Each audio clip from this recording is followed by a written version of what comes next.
Today, we will talk about a book that explains human history in a completely new way. The name of the book is Sapiens, A Brief History of Humankind, and its author is Yuval Noah Harari. This book is a journey that takes us on a voyage through thousands of years of human history. In this journey, we see how an ordinary creature, Homo sapiens, became the most powerful and dominant species in the world. Harari has looked at history from a different perspective while writing Sapiens. We often see history in terms of dates, kings, and battles. However, in this book, Harari has taken a very unique approach to understanding the evolution of humans. This book not only gives facts but also asks deeper questions. How did we become like this? How did our thinking, our understanding, and our world evolve? Yuval Noah Harari is an Israeli historian and professor who mainly works on world history and human evolution.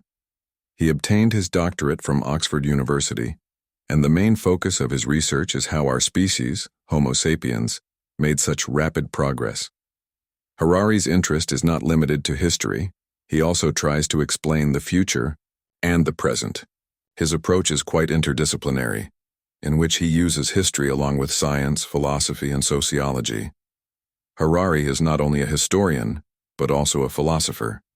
He not only focuses on our past achievements, but also tries to find answers to the challenging questions of today, such as, are we happier today than we were thousands of years ago? Have technology and science brought true happiness and peace to our lives? To understand these questions, Harari sheds light on our past.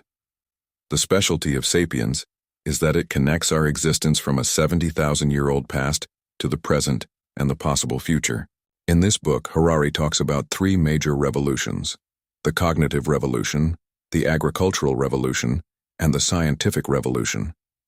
Through these three revolutions, he explains how human evolution occurred, how we transformed our world, and how we can shape our future. This book is significant because Harari does not just list historical events, but he also tries to explain the reasons behind those events. For example, when he talks about the cognitive revolution, he explains how language and imagination set us apart from other creatures. When he talks about the agricultural revolution, he poses the question: did farming make human life easier, or did it make it more difficult? For this reason, Sapiens becomes not only a history book, but also a philosophical genre. One of Harari's major achievements is that he simplifies complex subjects. If you find understanding human evolution and history difficult, Harari turns it into an engaging story. You will feel like you are not in a history class but part of an interesting conversation. Another important aspect of this book is that it gives us a new perspective to understand our position. Harari says that we, Homo sapiens, have indeed become the king of the world. But along with this, we have also created many difficulties for our environment, other creatures, and our future. This book not only talks about the past but also addresses the problems of today's world and forces us to think about how we will move forward. If you want to understand human history from a deeper and fresh perspective, then Sapiens is a must-read for you. Harari's book tells you how far we have come and where we are going now. Let's start with the cognitive revolution, one of the most important chapters of Sapiens. This revolution made Homo sapiens an ordinary animal into the most powerful creature in the world. This revolution took place in the period from 70,000 to 300 years ago, when such changes occurred in the human brain that had never been seen in any other creature before. Harari calls this change the cognitive revolution. Its meaning is that, in our thinking, imagination, and power of understanding, there was such an evolutionary leap that set us apart from other creatures. The cognitive revolution means a sudden change in the power of thinking, understanding, and speaking. This was the time when humans first used language in a complex way. Language was not just a tool for communication, but it gave humans a new power: imagination. Through imagination, humans could not only think about what was happening around them, but could also imagine the future, create stories, and develop new concepts.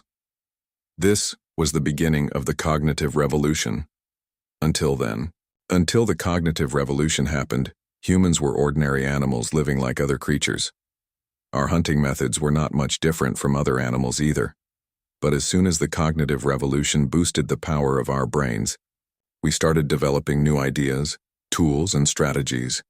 This gave us an evolutionary edge that other creatures did not have. Harari states that the greatest gift of the cognitive revolution was language. Every animal communicates in some way, but the language of Homo sapiens was different. We did not just state basic needs, we could tell stories. These stories could be factual or imaginative. Humans created abstract things like gods, nations, and laws. All these were just stories, but those stories gave us the power to unite. Without imagination, we could not have built civilization. Harari says that the speciality of humans is that we can cooperate in large groups through our imagination.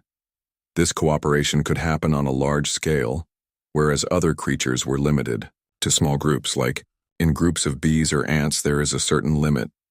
But humans, through the power of their imagination, could also work with unknown people. How did this happen?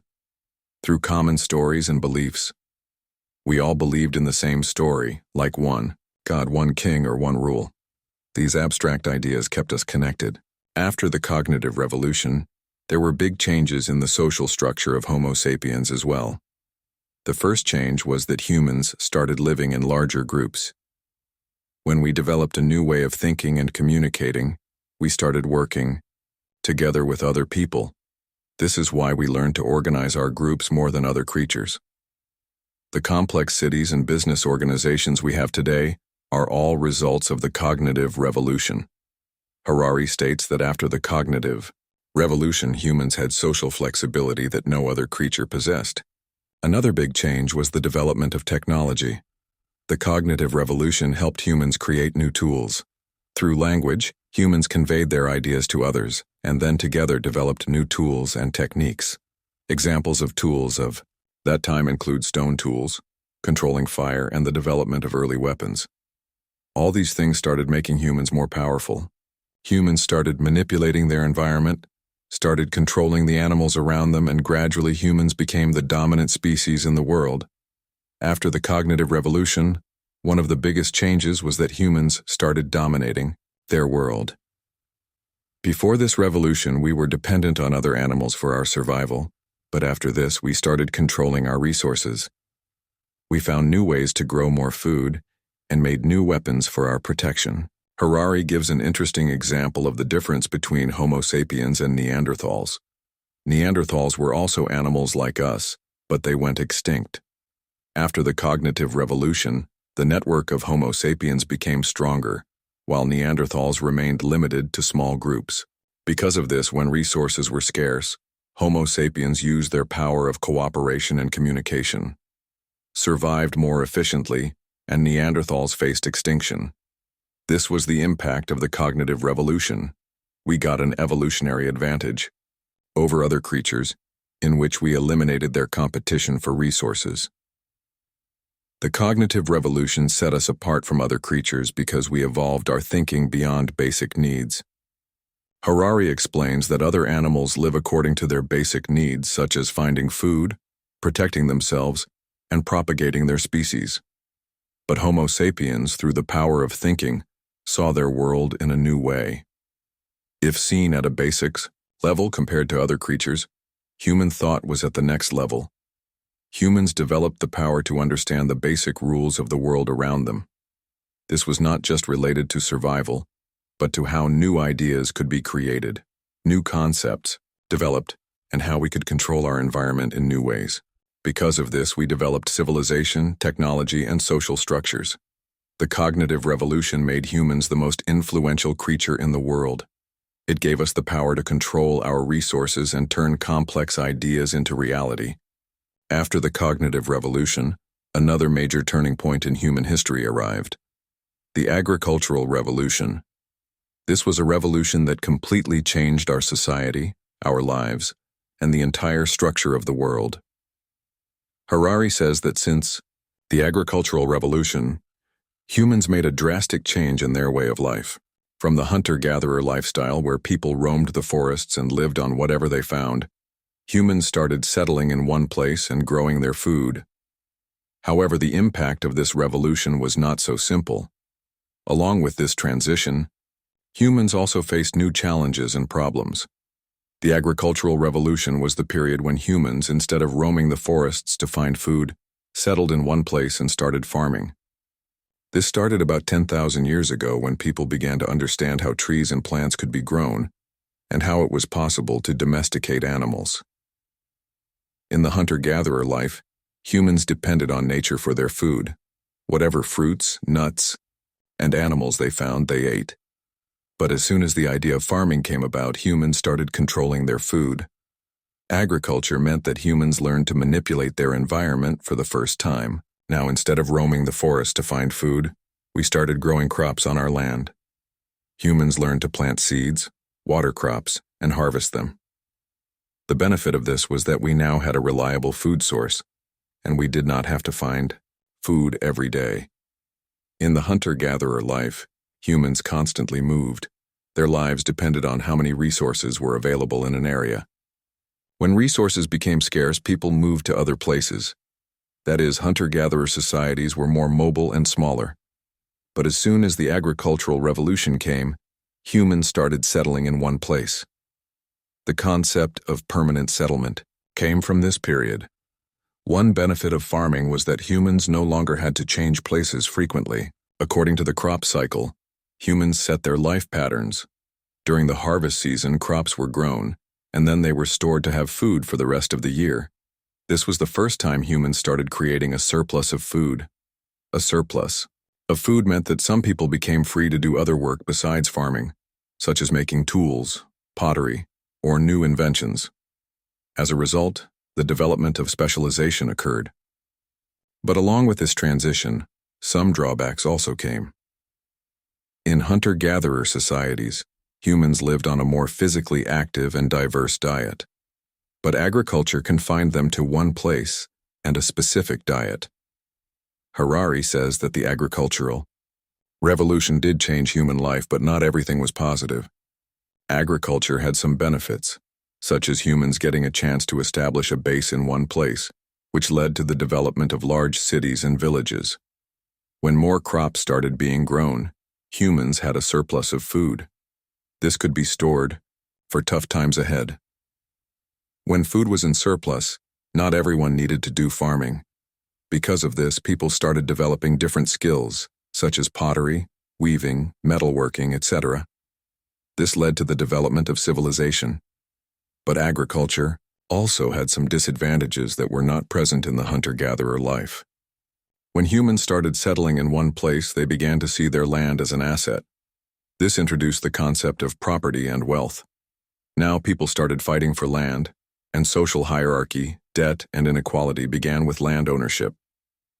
When humans started settling in one place and living in larger groups, diseases also developed. Earlier, hunter-gatherer groups were small, in which diseases did not spread much. But in settled societies, people had domestic animals, and more people living in one place gave diseases a chance to spread. Agriculture limited the human diet to specific crops. Earlier, the human diet was diverse: fruits, meats, nuts, berries, etc. But in farming societies, people became dependent on one or two crops such as wheat, barley, or rice. This also started the problem of nutritional deficiency. One of Harari's bold claims is that farming was humanity's biggest fraud. This statement sounds strange because we see farming as a great achievement today. But Harari argues that farming trapped humans. Earlier, hunter-gatherers had more freedom. They lived in a natural balance with their environment. Their diet was diverse and healthy, and their lives were more active. But as soon as humans started farming, they became slaves to the land. More and more crops had to be grown, requiring more hard work. Harari says that farming, instead of making human life easier, puts them in a cycle of hard labor. Another drawback of farming was social inequality. When the concept of land came about, some people had more land and some had none at all. Because of this, the gap between rich and poor started to appear in society. This was not the case earlier in hunter-gatherer societies. However, in farming societies, the control of land and resources became limited to a few people. After the agricultural revolution, the average human's life changed considerably. In the hunter-gatherer life, humans survived in the natural environment, but after farming, human life started revolving around land and crops. Earlier, people lived according to their environment, but now their entire focus was on protecting their crops and producing more food. Earlier, humans lived a mobile life, but after agriculture, it became necessary to settle in one place. This led to the development of villages and cities in which humans also faced new problems, such as property disputes, diseases, and inequality.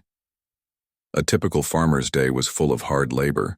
They had to take care of their crops, water them, remove weeds, and then harvest them. All this work was physically demanding, but humans had no other option, because now they were dependent on their crops.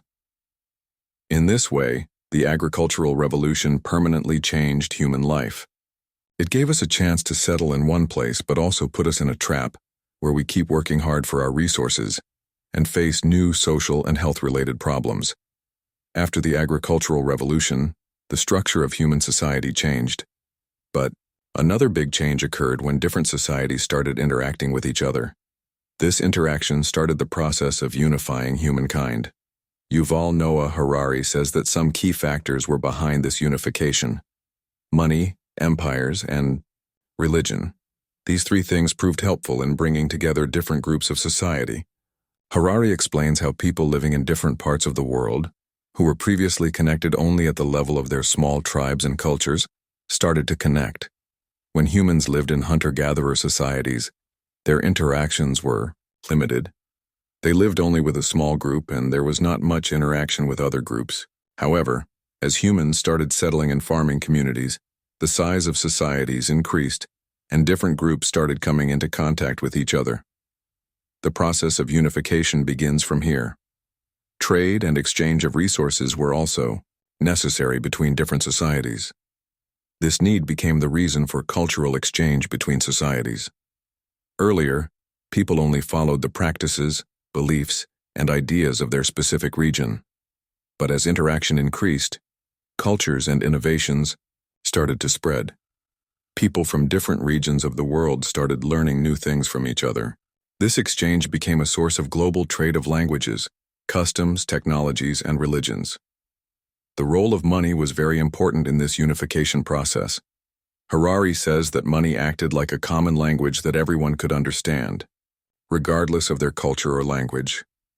When societies started trading with each other, there was a need for a common medium through which value could be exchanged.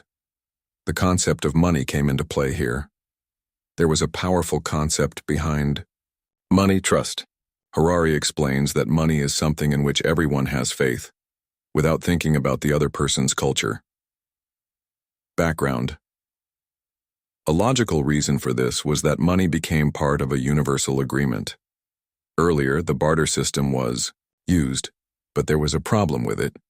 The exchange of everything directly was not possible. Money solved this problem. The biggest advantage of money was that it succeeded in creating a common value system between different groups of societies. If one person is from Africa and another from Europe, but they want to trade, money was a medium through which this could be possible. Harari says that money is one of the most inclusive systems in the world because everyone can be included in it, regardless of their region, culture, or religion. Along with money, the role of empires was also crucial in unifying humans. Empires provided a framework for political unity. When large empires developed, they started integrating smaller societies within them. Harari explains that the work of empires was not just to expand their power, but also to bring different cultures under one umbrella. A basic principle behind the development of empires was that controlling more land and resources was a primary source of power. Harari breaks down how empires used military strength and strategic planning to bring different regions under their control. This was a natural progression in which empires unified people through their territorial expansion. As empires grew larger, more societies came under one political system.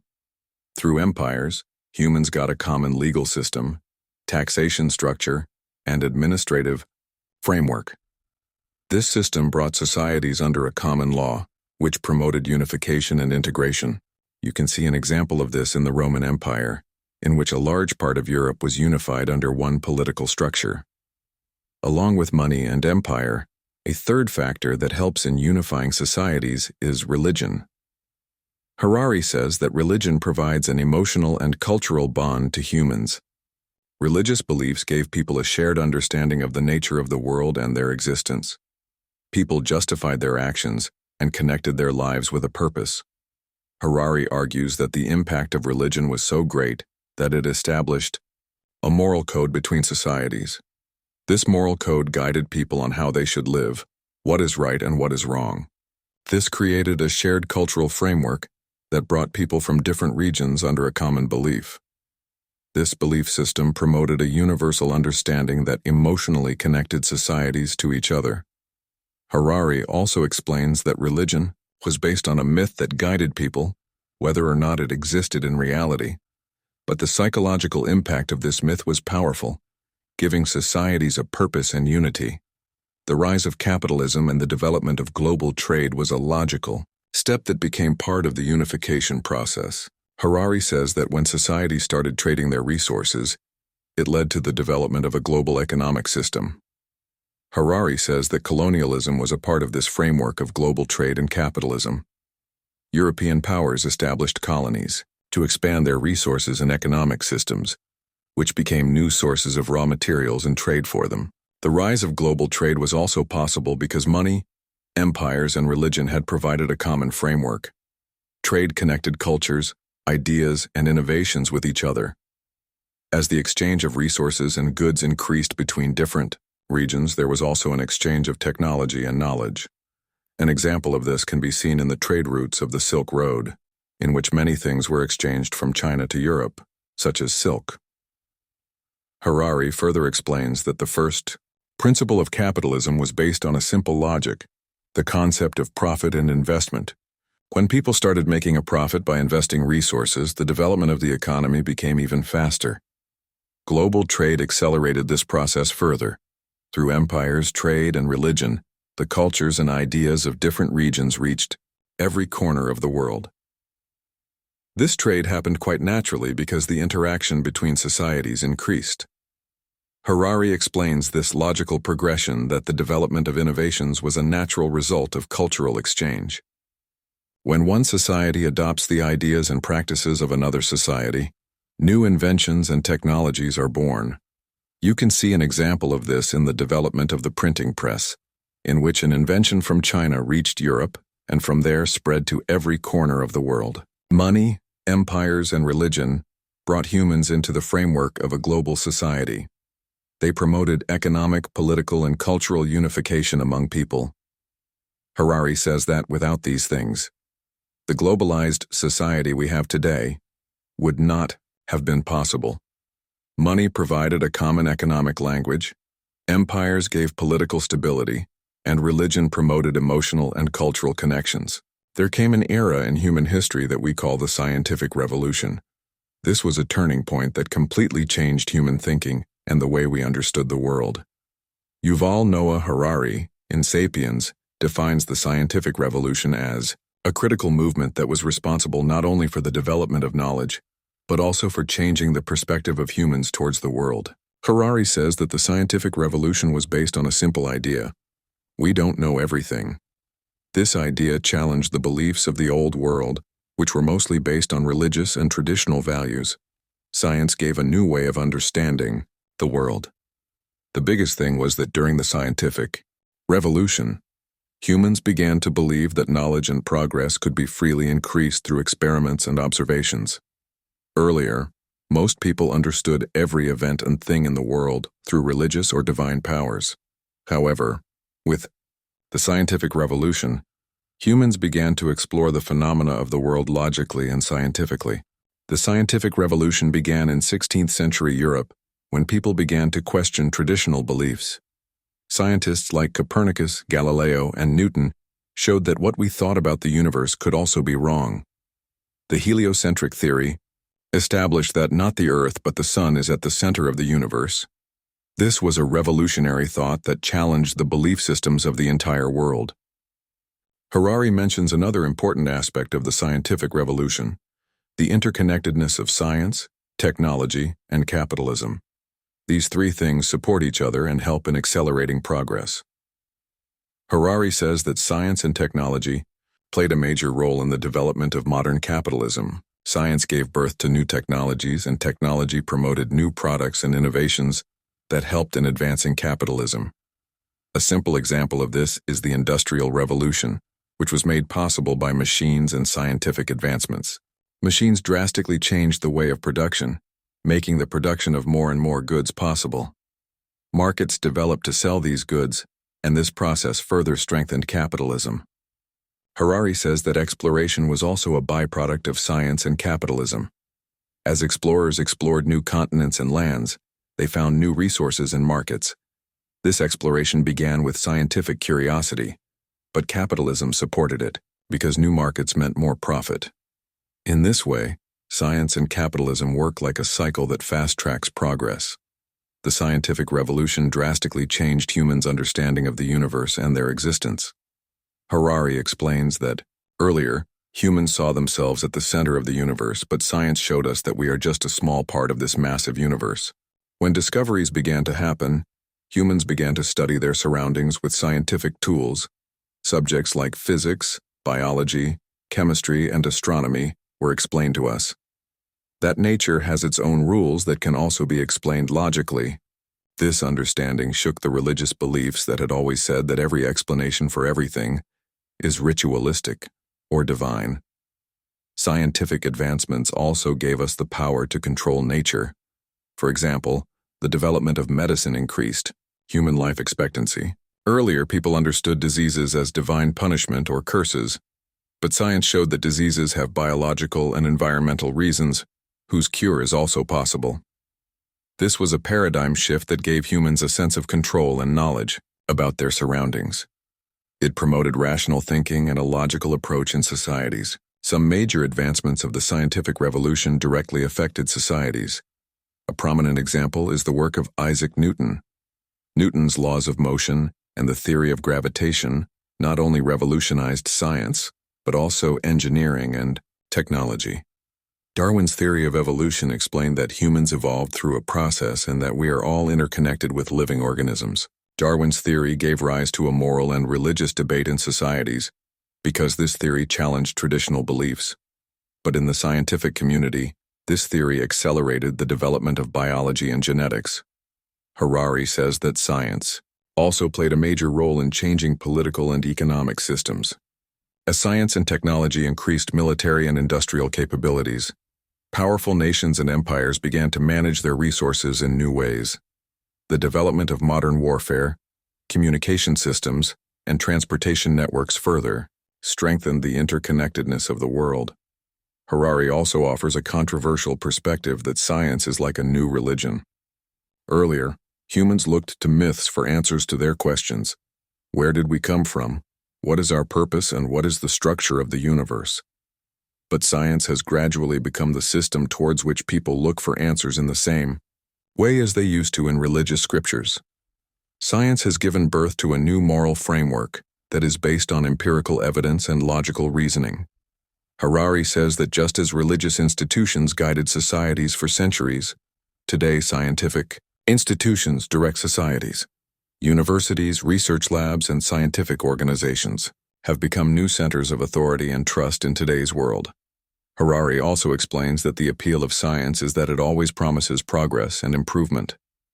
While religion focuses on a spiritual goal, science always promises human betterment and makes the world a better place. In this way, science has become a practical religion of today, in which we have faith in natural laws and discoveries. The scientific revolution gave birth to a deep shift in human history. It challenged old beliefs and promoted new principles and ideas that were always logical and evidence-based. Harari says that science not only gave a new method of understanding the world, but also gave humans a new sense of control and understanding over their world. The growth of science and technology was linked with capitalism, and together they fast-tracked the evolution of societies. Looking at our world today, we can understand that science has emerged as a new religion, in which there is a promise of progress and human betterment, and which gives us a new moral and practical framework. Capitalism is such a system in today's era that has spread everywhere.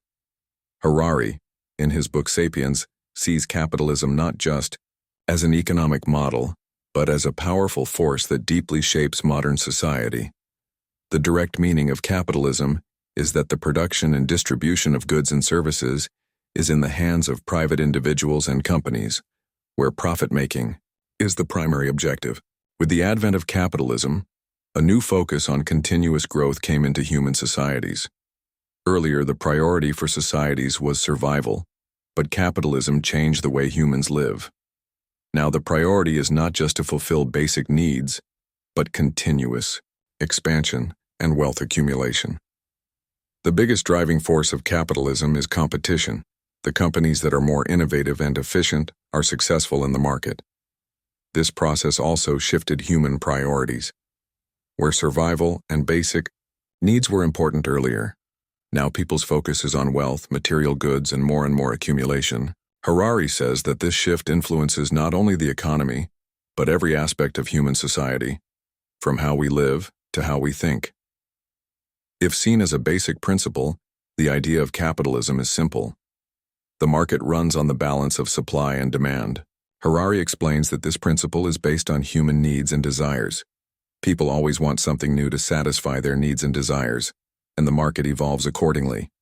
This is the fundamental driving force of capitalism, i.e., the concept of endless consumption and growth.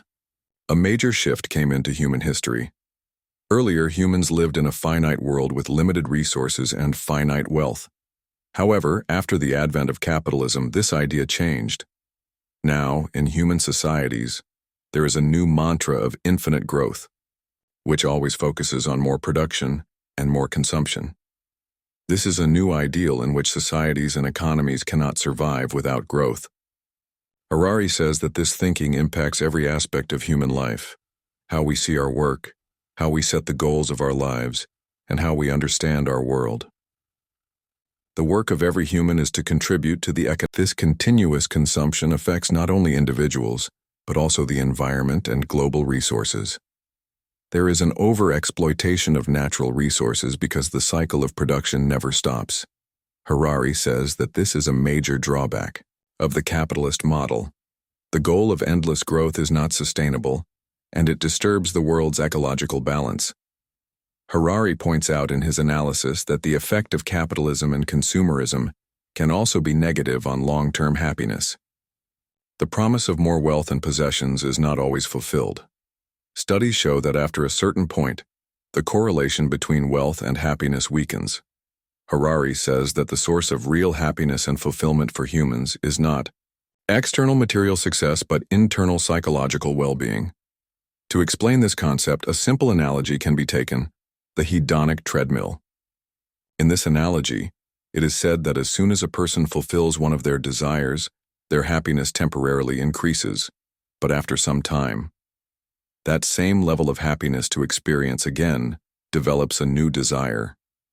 In this way, humans remain trapped in a constant cycle where they chase their happiness but never attain it permanently. Harari says that this model of capitalism puts humans in an endless cycle, where, although capitalism has modernized the world, given impetus to innovation, and changed society, consumerism has depleted humans' perception of happiness. Harari says that consumerism has made humans continuously consume, and it has undermined humans' long-term happiness and satisfaction. The concept of capitalism has shifted human priorities towards material wealth and continuous growth, but Harari warns that this system is not sustainable in the long run, and its psychological and environmental consequences also need to be understood. The Industrial Revolution was such a turning point that completely transformed human society. Harari argues in his book Sapiens that this revolution was not just a technological shift. Before this, the economy largely depended on renewable resources such as solar energy, wind energy, and biomass. But these industries gave birth to a heavy reliance on fossil fuels, which led to pollution and ecological imbalance in the environment. Harari says that the nature of modern humans' industrial lifestyle is such that they consume, exploit, and reshape the environment. Through machines and factories, we are constantly changing the environment around us, but the negative impact of this reshaping is equally great. Industrial waste, air pollution, and deforestation have degraded the planet. This industrial model is only sustainable for short-term economic growth, but has become a major risk for long-term environmental sustainability. Harari points out that since the Industrial Revolution, human societies began the process of reshaping their surrounding environment.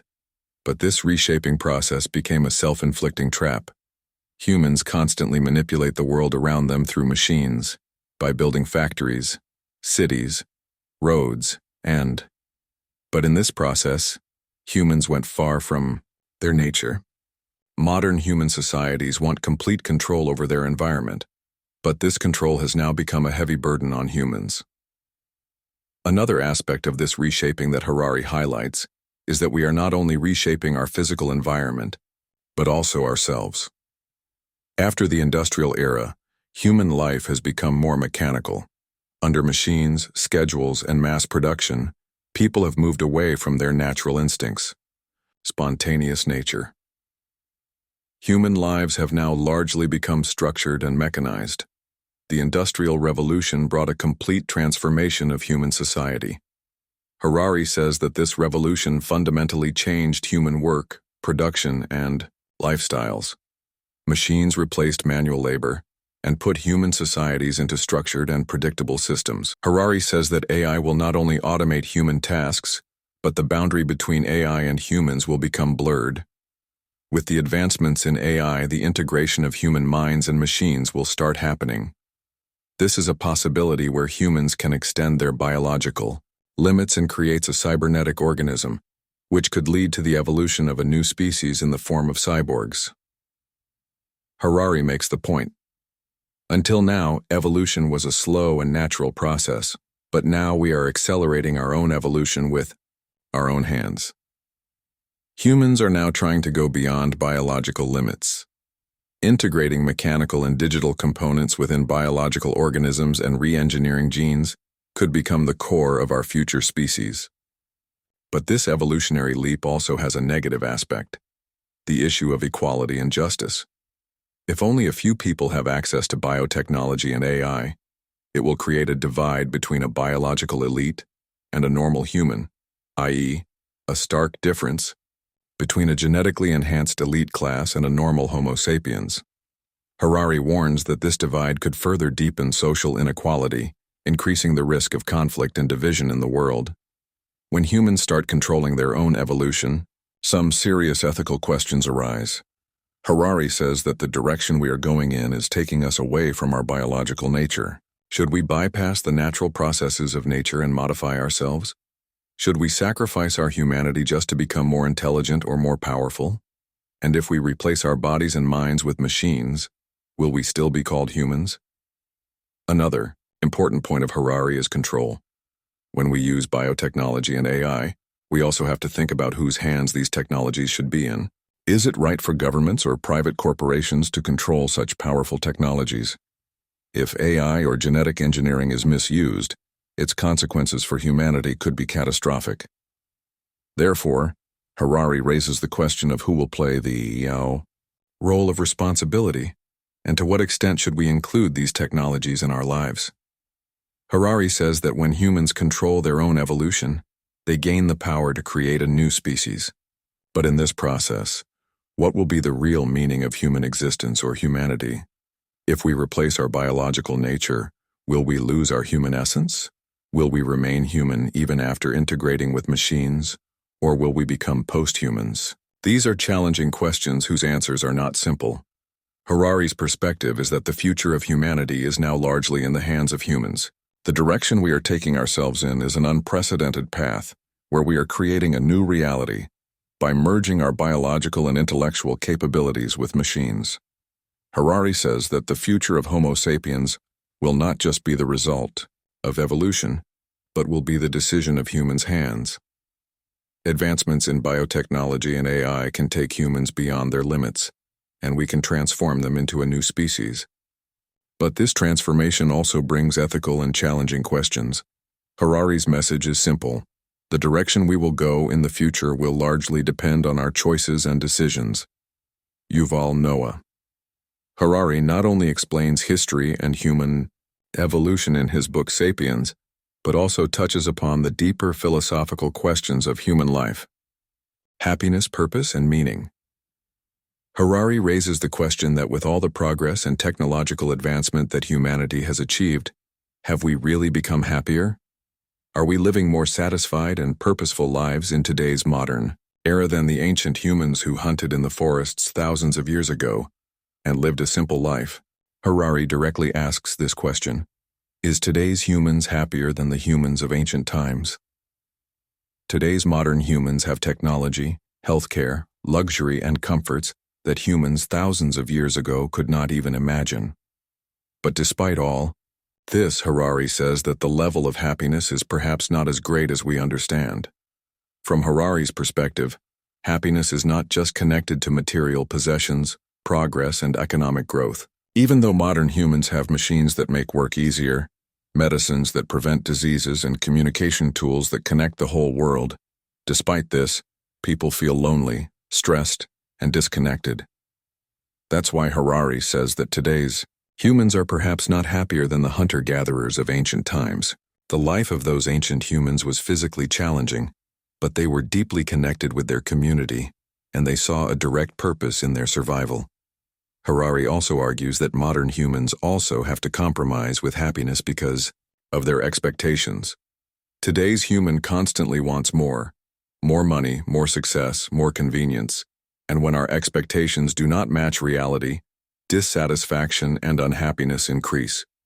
On the other hand, people of ancient times had limited resources and limited ambitions, due to which they had a relatively satisfied life. The purpose of life was simple: survival and supporting their community. But despite having more and more resources, modern humans often lose the purpose of their lives. Harari says that in ancient times, religion and mythology provided meaning and purpose to people. Even though those stories were not scientifically accurate, they provided a structured narrative that showed a direction to human life. In today's modern world, science and technology have taken the place of religion, but they do not always provide meaning and purpose. Science tells us how the world works, but it does not tell us what purpose we should make of our lives. Harari says that today's human has to construct their own meaning and purpose. In modern societies, our beliefs and values have become a mix. Some people find meaning in religion, some in nationalism, some in career, and some in personal happiness.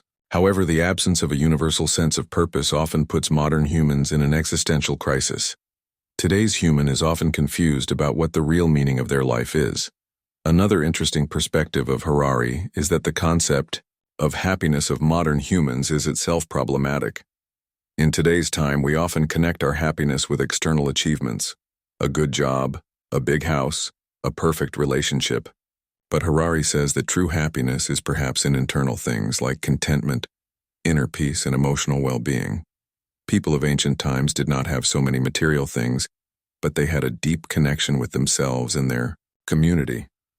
In modern human societies, especially after the rise of capitalism and consumerism, people often seek their happiness in material possessions. But Harari says that this is an illusion. True happiness, according to Harari, does not come from material growth and external success. It is more related to mental state and self-awareness.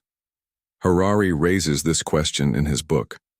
What is the real source of happiness and meaning? Even though we have achieved technological progress, humans still have difficulty understanding the purpose and happiness of their lives. From Harari's perspective, perhaps simplicity, community, and self-awareness are the keys that can lead us to true happiness and meaning. No matter how much progress we make, now we are at the final stage of the Sapiens journey, where we have seen the entire human history from a new perspective. This book has given us a deep insight into understanding many important aspects of human evolution, the transformation of society, and human nature. Yuval Noah Harari has shown us at every stage how Homo sapiens have come from a simple species to today's advanced civilization. First, we learned about the cognitive revolution. Unique abilities like language, imagination, and cooperation gave humans an evolutionary edge, due to which we dominated other species. Through the cognitive revolution, the importance of complex thinking was greatest. Then we saw how the agricultural revolution fundamentally changed human societies. Earlier, humans were hunter-gatherers who lived according to their environment, but farming made humans settle in one place, and with this settlement, along with it, social hierarchies, diseases, and the bonds of land began. Harari called it humanity's biggest fraud because human life probably became more complex after this transformation. The empires, religions, and money of humankind started to connect different societies in a common framework. These things unified human civilization, whether through trade or conquest. With the rise of these global systems, modern capitalism, colonialism, and global trade took shape. The scientific revolution explained to us how an interconnected wave of science, technology, and capitalism changed the entire world. Harari says that science has become a new religion of today. Through this revolution, we began to deeply understand our universe, nature, and ourselves. Then we understood capitalism and consumerism. Capitalism made economic growth the main driver of society. But he says that along with capitalism came a cultural shift, where humans got caught in a cycle of continuous growth and consumerism. Humans started connecting their happiness and meaning with material success, which became an endless cycle. After the Industrial Revolution, humans drastically changed their environment through machines and technology. Industrialized styles and production were redefined, but along with this there was a heavy impact on the environment and resources, in which humans continued to reshape their world. Harari's main message is that human history is a dynamic and complex process in which many things are interconnected: biology, culture, technology, and economy. We have indeed made progress in our lives with every revolution, but this progress has brought its own set of challenges, be it inequality, environmental damage, and even existential questions about happiness and purpose. Harari says that we should look at history through a lens that allows us to understand the present and the future. By understanding the patterns of history, we can handle our upcoming challenges better. And the most important thing is that as Homo sapiens, we must actively reflect on our role in shaping the future. Advancements in biotechnology, artificial intelligence, and genetic engineering will define humanity's next steps, and we will have to think about how we will play our ethical and purposeful role in this rapidly changing world. For today, that's all. We will meet you again in a new episode with a new book. My name is Vivek, and you were listening to Audiobook 880.